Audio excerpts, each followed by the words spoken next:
Welcome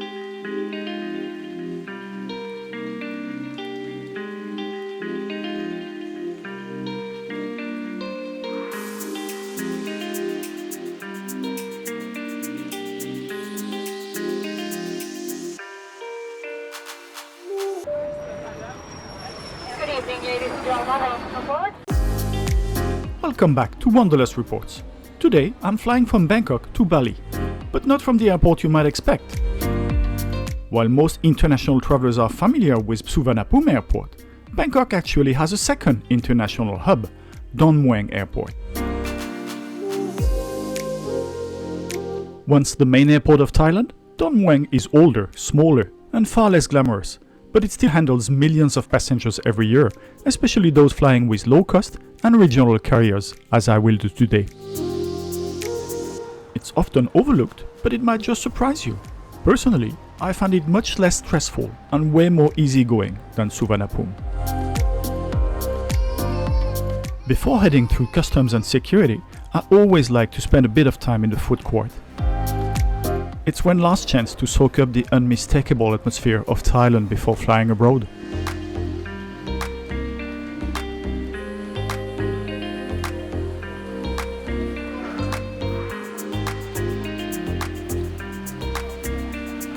After one last tasty meal, especially knowing that on a low-cost airline like Batik Air, even a flight of over 4 hours might come with little or no food, it's time to head through security and cross over to the other side. After a quick and efficient trip through security and customs, I'm airside. One thing I really enjoy about Don Mueang is how many spots there are where you can get close-up views of the planes. For a plane spotter like me, it's pure joy.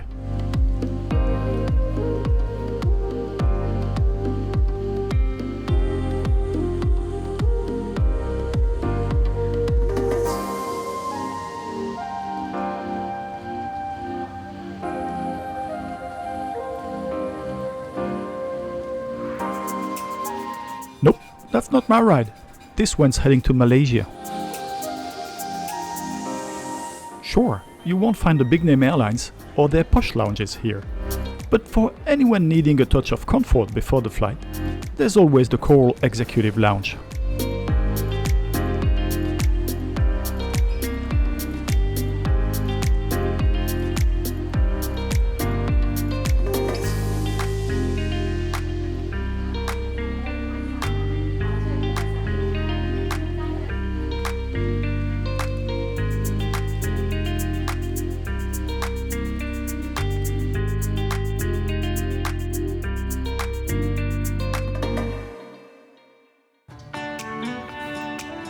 We'll be boarding our Batik Air flight to Denpasar, Bali from gate 22. And there it is, just arriving at the gate, our Airbus A320. She's 7 years old and about to take us to Bali.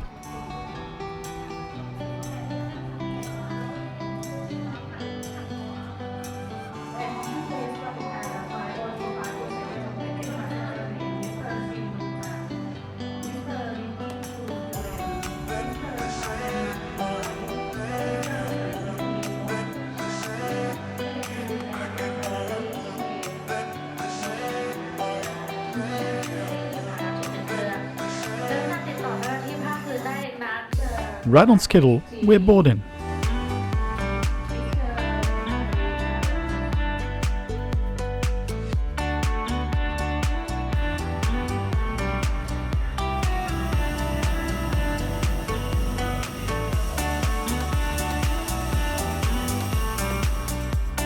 Stepping on board, the cabin looks quite clean and well kept. Not bad for a budget airline. Here's my window seat for the next 4 hours or so. The legroom or pitch isn't great. I'm 1.85 m or 6'1", and unfortunately that's pretty common on low-cost airlines like Batik Air. And yes, there's a place where the in-flight entertainment should be, but it's nowhere to be found.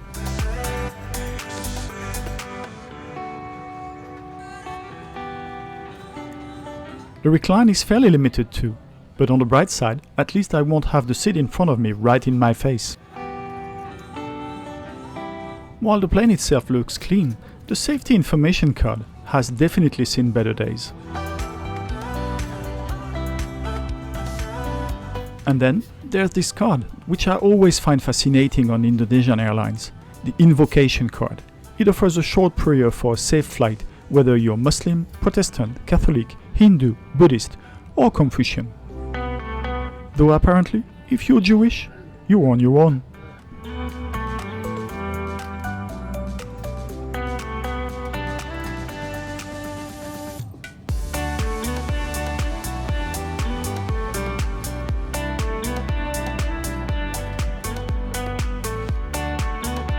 We're pushed back about 10 minutes behind schedule, but we should be able to make up for that during the flight.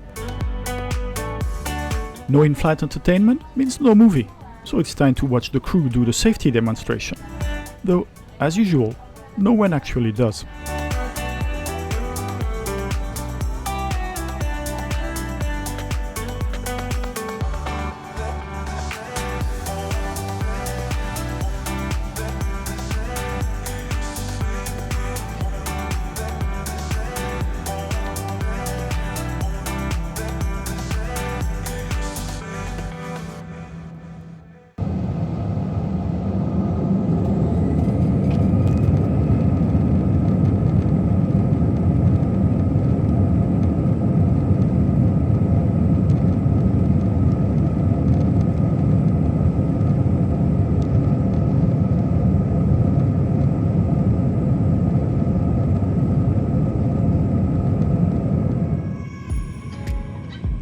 We're airborne and initially heading south, but we soon have to make a right turn since planes can't fly directly over central Bangkok.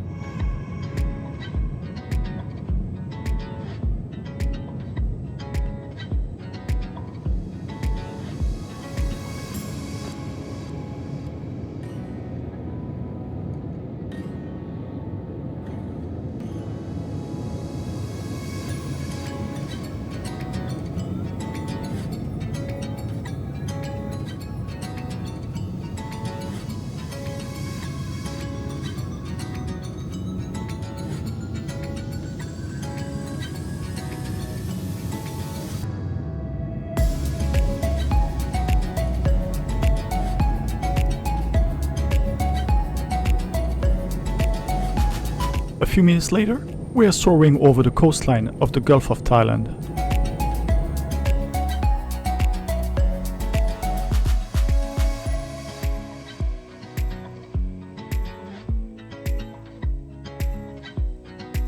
After 2 hours in the flight, we are passing over the stunning Malaysian Rio archipelago.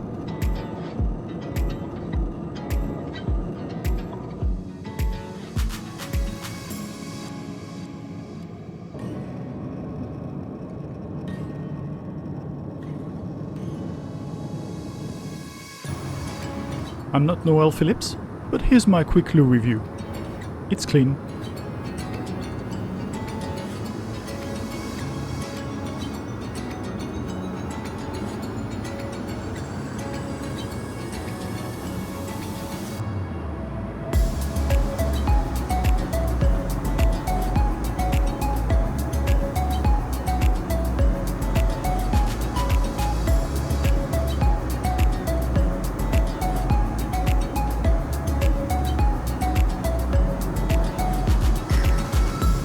The drink list had plenty of choices, but in the end the only thing they could actually sell me was this quirky Pocari Sweet iron drink.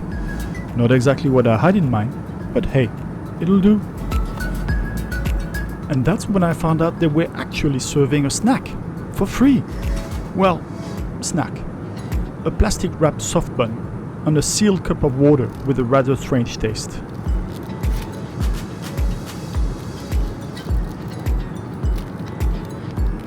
From there, the flight went on without any surprises, just cruising toward Bali.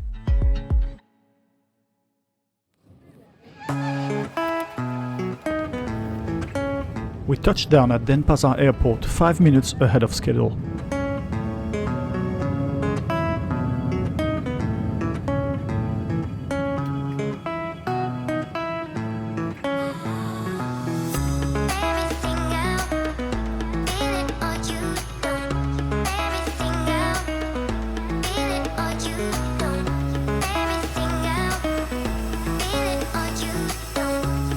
Flying low cost usually means one thing: you're taking a bus to the terminal.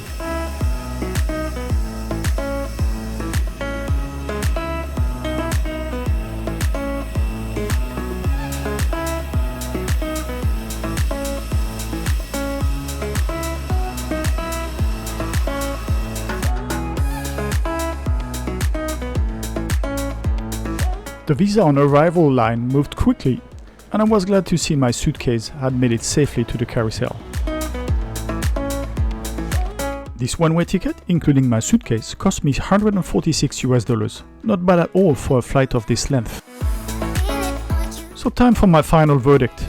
I'm giving this Batik Air flight a good 13.3 out of 20.